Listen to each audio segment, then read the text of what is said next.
The date was August 12, 2000.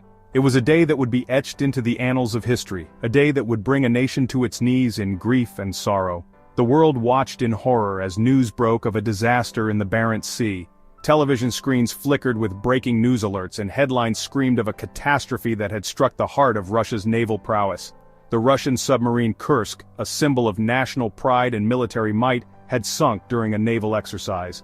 This vessel, once a beacon of technological advancement and strength, now lay at the bottom of the sea, a silent tomb for its crew. 118 souls were trapped aboard, their fate uncertain.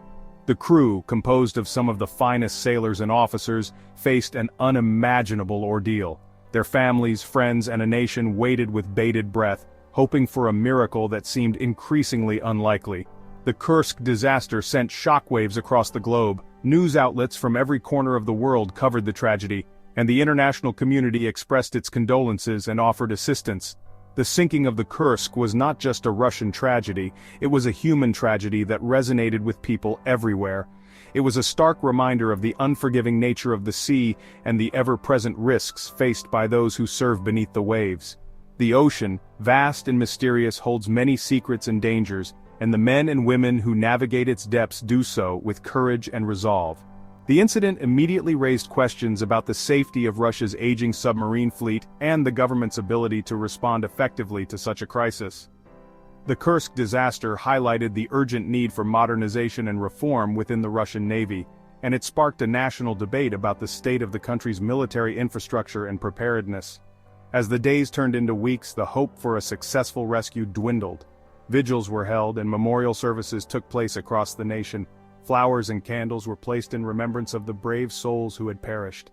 The nation mourned collectively, sharing in the grief of the families who had lost their loved ones. The Russian president addressed the nation, acknowledging the profound loss and promising a thorough investigation into the causes of the disaster. Flags were flown at half-mast, and a period of national mourning was declared. The Kursk disaster became a somber chapter in Russia's history, a poignant reminder of the sacrifices made by those who serve their country. The Kursk was no ordinary submarine. It was one of the largest and most sophisticated attack submarines ever built. Commissioned in 1994, it was a formidable weapon, armed with supersonic cruise missiles and heavy torpedoes. At 154 meters long and weighing over 18,000 tons when submerged, the Kursk was a truly impressive feat of engineering. It was designed to operate at great depths and withstand enormous pressure. Its double-hulled design was intended to provide an extra layer of protection. On that fateful August morning, the Kursk was participating in a large-scale naval exercise in the Barents Sea. At 11:28 local time, seismic sensors detected an underwater explosion, followed by a second, much larger blast minutes later. The explosions were powerful enough to register on seismographs as far away as Norway and Alaska. The cause of the explosions would be debated for years to come. The official Russian investigation concluded that a faulty torpedo, fueled by highly volatile hydrogen peroxide, exploded in the submarine's forward torpedo room. This initial explosion then triggered a chain reaction, detonating other torpedoes nearby. Inside the stricken submarine, the situation was nothing short of catastrophic. The explosions ripped through the forward compartments, killing most of the crew instantly. The submarine, crippled and taking on water rapidly, plunged to the seabed 108 meters below the surface. While the explosions devastated the front of the submarine, a small group of sailors in the rear compartments survived the initial blasts. They retreated to a sealed compartment, hoping against hope for rescue. They had limited oxygen, no light, and no way to communicate with the surface. Section 5. A slow response, political and military fallout. News of the disaster reached Moscow hours later, but the initial response from the Russian government was slow and confused. The initial reports were fragmented and lacked clarity, leading to a chaotic atmosphere within the government.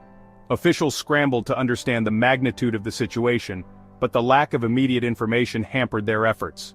The true extent of the disaster was unclear, and there was a reluctance to accept foreign assistance. This reluctance stemmed from a deep-seated pride and a desire to handle the crisis internally. However, this decision would soon be criticized both domestically and internationally. The government's hesitation to seek help from other nations was seen as a significant misstep. This hesitation proved costly, as valuable time was lost in the crucial hours after the sinking. Every minute that passed without decisive action reduced the chances of a successful rescue. The clock was ticking, and the world watched in growing frustration as the Russian response lagged. The Russian Navy, hampered by outdated equipment and a lack of deep-sea rescue capabilities, struggled to mount an effective rescue operation. The submarines and machinery at their disposal were relics of a bygone era, ill-suited for the complex task at hand. The rescue teams, despite their dedication and bravery, were fighting an uphill battle against both time and technology. As days turned into nights, hope began to dwindle that any survivors would be found. The harsh conditions of the Barents Sea, combined with the delays in the rescue efforts, made the situation increasingly dire. Families of the crew members clung to the faintest glimmers of hope, but the reality was becoming harder to ignore. The world watched and waited, but the news from the Barents Sea remained grim. International media covered the story extensively, highlighting the human tragedy and the apparent failures in the response. The incident became a focal point for discussions on military preparedness and the importance of international cooperation in times of crisis. The political and military fallout from this disaster would be felt for years to come, as it exposed significant vulnerabilities and prompted calls for reform. Section 6. A race against time. The rescue attempts. Desperate to save any survivors, the Russian Navy launched a series of rescue attempts. They deployed mini-submersibles to try to reach the Kursk, but these efforts were hampered by bad weather, technical difficulties, and the treacherous conditions on the seabed.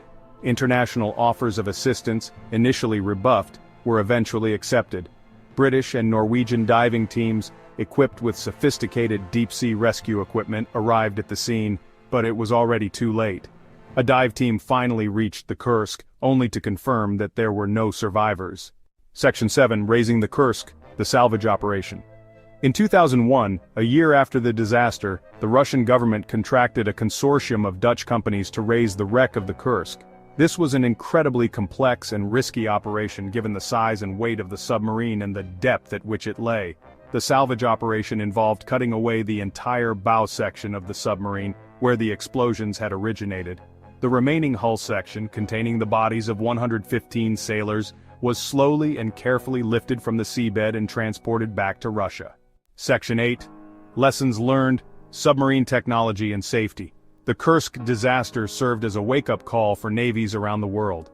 It highlighted the inherent dangers of submarine warfare and the need for constant vigilance and investment in safety measures. Russia, in particular, faced scrutiny over its aging submarine fleet and its safety procedures. The tragedy also spurred advances in submarine rescue technology, with many countries investing in new deep-sea rescue submersibles and training programs. The hope was that such a disaster would never be repeated, but the memory of the Kursk would forever serve as a reminder of the risks involved. Section 9. Conclusion. Remembering the Kursk. The Kursk submarine disaster was a tragedy that shook the world. On August 12, 2000, the Russian nuclear submarine Kursk sank during a naval exercise in the Barents Sea.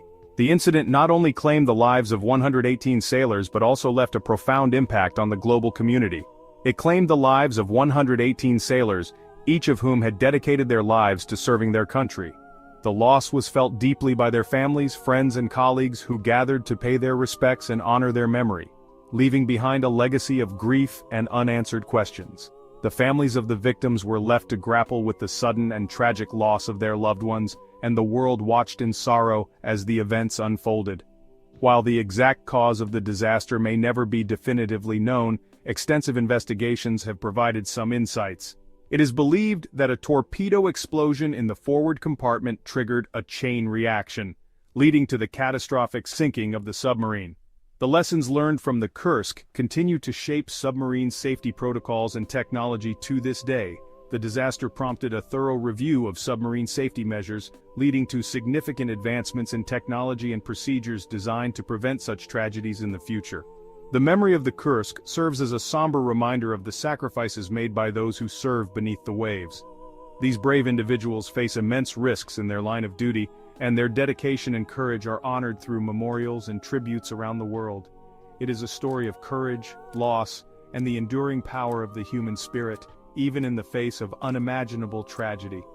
The resilience and strength shown by the families and communities affected by the disaster are a testament to the human capacity to endure and overcome.